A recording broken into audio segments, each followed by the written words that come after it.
Does where a student lives impact how well they perform academically? There's a common belief that living on campus helps students stay more focused, engaged, and academically successful.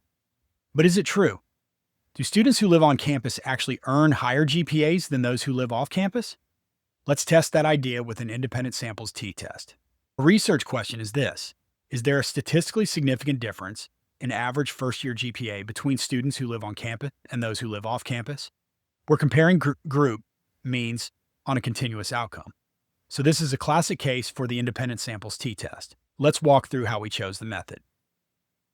Going to the tree, we are testing against a hypothesis or making comparisons, notably comparing groups, about one continuous outcome. Our outcome, GPA, is continuous. We're comparing two groups that are independent of each other, students who live on campus and those who live off campus, and we're assuming that GPA is roughly normally distributed in each group, with reasonably similar variances. That makes the independent samples t-test the right choice to compare the two group means. And if you're thinking about using this test in a formal research project, here's a full walkthrough of the study design you'd want to document. Start with your research question and hypotheses, both null and alternative. Define your variables clearly. Describe your data preparation steps.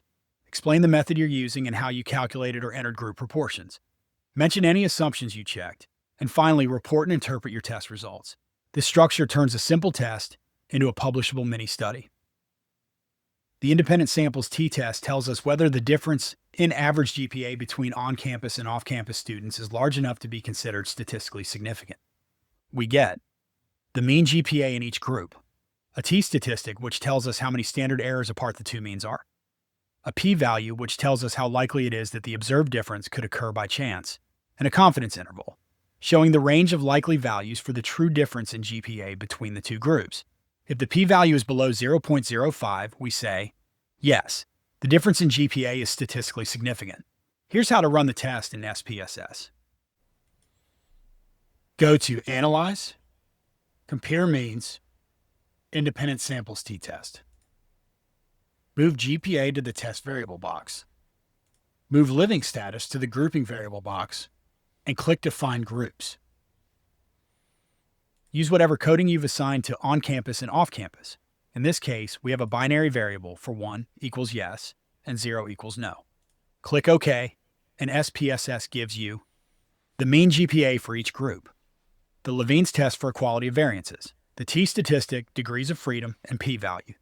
If the p-value is less than 0.05, you've got evidence that where a student lives is associated with GPA performance.